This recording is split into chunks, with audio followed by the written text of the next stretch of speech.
नमस्कार, मैं मोबिन नाजरत और सदब का न्यूज़ मीडिया में।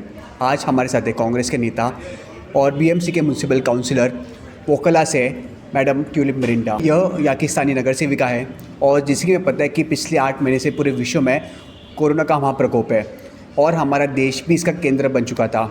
और जो कार्य उन्होंने कोरोना काल में किया था, या फिर वो श्रमिक और मजदूर को गाँव भेजना हो या फिर उनके क्षेत्र के रहवासियों को हर दिन अनाज पहुँचाना हो और घर में खाना खिलाना हो, तमाम जो कार्य उन्होंने किया है बहुत ही बेहतरीन कार्य उन्होंने किया। और तमाम मुंबई के रहवासी मुंबईकर ने उनके कार्य का सराहना और प्रशंसा किया है। मैडम, बहुत बहुत स्वागत है हमारे चैनल क्लिक न्यूज़ मीडिया में।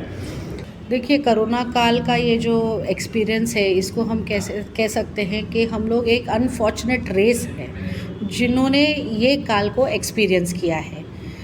100 साल के बाद में इसका रेपिटेशन देखा गया है पूरे विश्व में कि 100 साल के बाद में हर जगह पर या तो फिर कोई एक जगह पर ऐसा एक कोई वायरल अटैक हुआ है जिससे सृष्टि का कहीं ना कहीं जाकर सृष्टि पे रहने वाले जीवों का नाश हुआ है।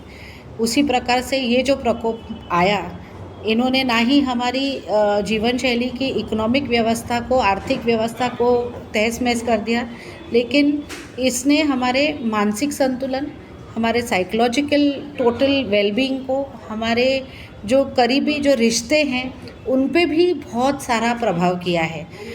मसलन मैं उदाहरण दे सकती हूँ कि समझो पड़ोस में मौत हुई है, तो ये एक ऐसा काल था कि पड़ोस में मौत होने के बाद जो हम इतने क्लोज पड़ोसी होने के बावजूद भी उनकी शक्ल तक नहीं देखने के लिए तैयार थे या उनकी शक्ल तक देखने के लिए जाने के लिए झिझक रहे थे।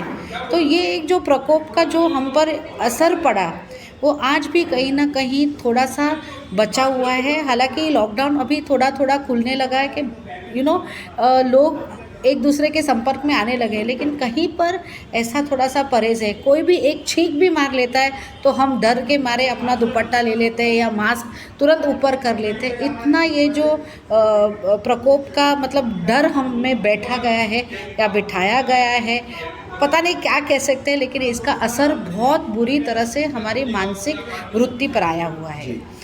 मैडम, बीइंग अ नगर सेवक कि क्या क्या बाधा है, क्या क्या ऑब्स्टेकल्स, हिंड्रेंसेस आपने फेस किया इस कोरोना समय में? क्योंकि आपको मॉनेटरी फंड भी इकट्ठा करना था, आपको एक टीम बनाना था ताकि, क्योंकि लोग गवर्नमेंट ने एक परमिशन दिया नहीं था कि आप घर के बाहर जा सके। कैसे आपने सब मैनेजमेंट किया था? देखिए, मेरा जो व्यवस्था करने का पहला उद्देश्य था कि नोबडी शुड गो हंग्री, कोई भी भूखा ना सो पाए। हमने 1 अप्रैल से एक कम्युनिटी किचन की शुरुआत की। हमने कहीं पर भी फंड्स के लिए हाथ नहीं फैलाया। वॉटेवर जो हम हमारे जेब से डाल सकते थे। हम बिज़नेस कम्युनिटी को बिलोंग करते हैं, तो मेरे हस्बैंड ऑलरेडी नगर सेवक रह चुके हैं, ब्रायन मिरांडा जी ऑल इंडिया कांग्रेस कमेटी के मेंबर हैं। तो उनके माध्यम से, उनके प्रोत्साहन से, और उनकी आइडिया थी, is been a catering college, Dadar catering college student also, तो उनके जो आइडियाज़ थे उस हिसाब से किफ़ायती रूप से एक पुलाव बनाया जाता था। राइट फ्रॉम 1 अप्रैल टिल 14 नवंबर हमारा ये 1000 पैकेट्स रोज़ शाम को वकोला और कलीना में बंटता था। तो इसमें हमने हाथ भर जब भी हम लोग ने मांगा तो हमको सिर्फ वॉलंटियर्स की ज़रूरत थी। लॉजिस्टिक्स के हिसाब से लॉजिस्टिक्स प्रिपरेशन, यानी कि कितना अनाज लगेगा, कितना तेल लगेगा, हर दिन का वो बाहर निकलवाना। कुकिंग टीम सेपरेट थी, फिर डिस्ट्रीब्यूशन टीम सेपरेट थी, पैकेजिंग टीम सेपरेट थी। तो ये रहा कुकिंग पार्ट।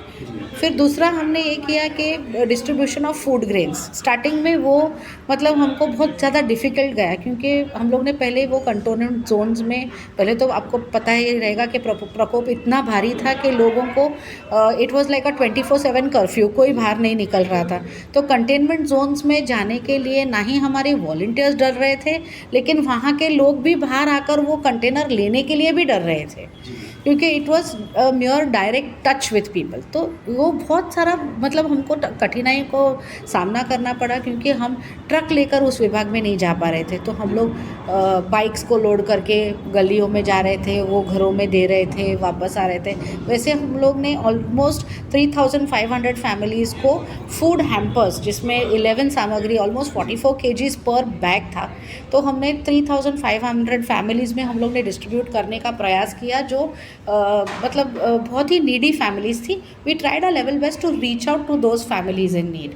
फिर सैनिटरी नैपकिन्स लेडीज़ के लिए. See the time was very very bad economically.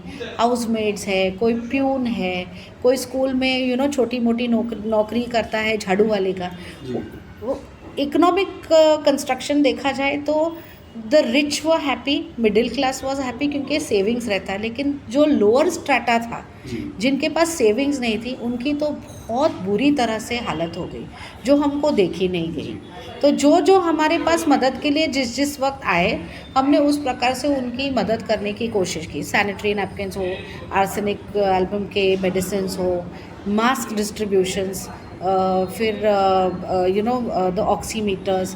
तो जो हमसे बन पड़ा उस वक्त, when there was no help even from corporation का डेफिनेटली येस फंड आया, लेकिन बहुत लेट समय में आया. लेकिन we started off before that, we started off distribution before that. फिर उसके बाद में कि कुछ लोगों को मेडिकल के लिए भी मदद देनी पड़ी.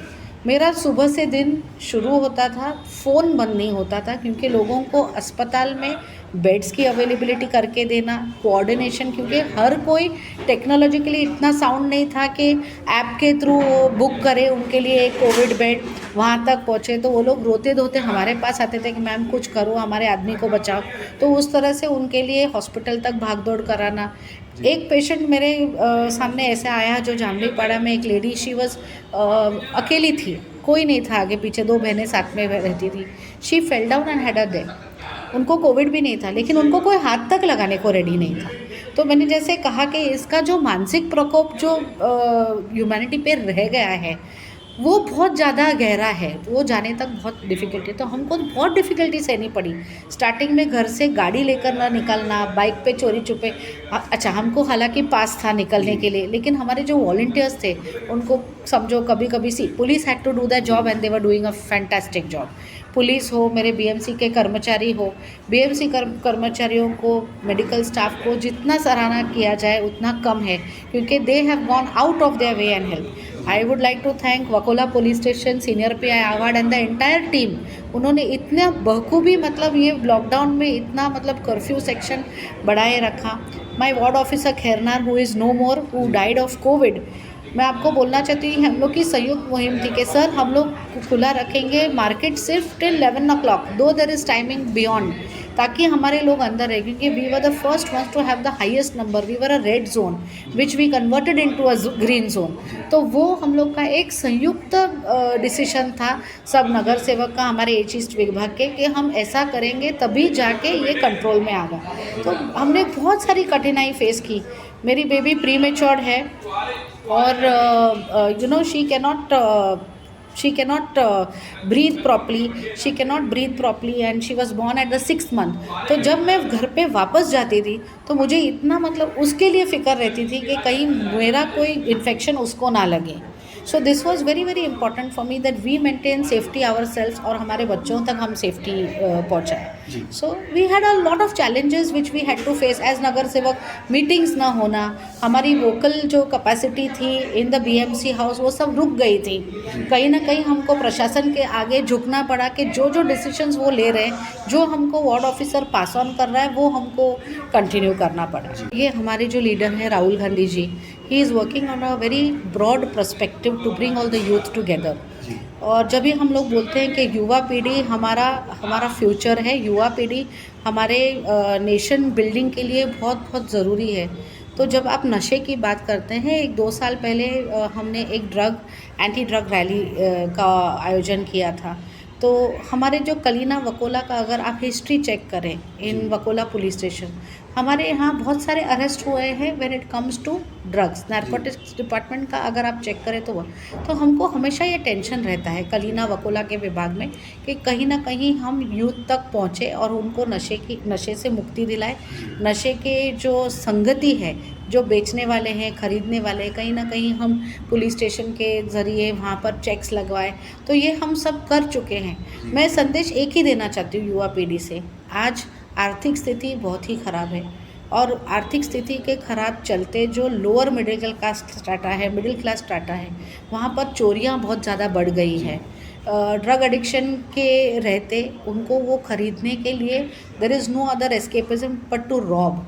तो ये जो चोरी का सिलसिला जो ज़्यादा बढ़ गया है, चेन स्नैचिंग हो, रॉबरीज हो, ये जो बढ़ गए, तो ये कहीं ना कहीं कर्ब करने के लिए मैं एक ही सोशल मैसेज एक ही मैं बोल सकती हूँ। आज मैं भी बिल्डर कम्युनिटी और बिजनेस कम्युनिटी को बिलोंग करती हूँ, लेकिन हमने भी ये जो इकोनॉमिक स्ट्रेन है, ये जो आर्थिक खिंचाव है, इसको महसूस किया है। लेकिन हमको भी संयम रखना बहुत ज़रूरी है। अगर हम संयम, श्रद्धा और सबूरी नहीं रखेंगे तो हम कहीं के नहीं रहेंगे। मैं युवा पीढ़ी को एक ही कहूँगी कि अपने माँ बाप का सहयोग करें, थोड़ा सा संयम रखें। स्थिति चेंज होने में टाइम लगेगा, but every dark cloud has a silver lining. Her sunset के बाद में सूर्योदय होता ही है, सूर्यास्त के बाद सूर्योदय होता ही है। हमें उसके लिए रुकना पड़ेगा, हमारा वक्त आएगा, अच्छा वक्त आएगा। ये कोरोना का प्रकोप जैसे जैसे ढलता जाएगा, वैक्सीन का निर्माण हम रुके हुए हैं कि कब मतलब हमारा प्रभु परमेश्वर ऊपर से कुछ तो हमको एक दिशा दे, एक वैक्सीन के लिए उनको भी एक क्षमता दे के ऐसा वैक्सीन तैयार करें जो इस कोरोना वायरस से लड़े, और उसी की राह में हम रुके हैं। हम होपफुल हैं कि there is something that comes which saves humanity. जी मैडम, आखिर में क्योंकि पूरे विश्व में, पूरे देश में दिवाली का पर्व मनाया जा रहा है, हमारे देशवासियों के लिए और मुंबई के लोगों के लिए क्या संदेश आपका रहेगा इस दीपावली के शुभ अवसर पर? दीपावली का ये जो पावन त्यौहार है, जो हर जगह पर प्रकाश उजाला फैलाता है, इसी तरह मैं आप सभी को शुभकामनाएं देती हूँ कि इस दीपावली का प्रकाश खुशी और आरोग्य से आप सभी का जीवन भर दे। और मैं ऊपर वाले से एक ही दुआ करूँगी कि सभी को आरोग्य दे, सभी को सद्बुद्धि दे, और सभी को खुशी का माहौल इस प्रकार दे कि आप सभी जो हमारे जो गाइडलाइंस हैं, मास्क पहनिए, हैंड सैनिटाइज कीजिए, कम से कम अगर ज़रूरत पड़े तो ही बाहर निकले, कम से कम बाहर निकले, और अपने बच्चों को, अपने परिवार को सुरक्षित रहें। धन्यवाद धन्यवाद। इस खास मुलाकात के लिए। धन्यवाद।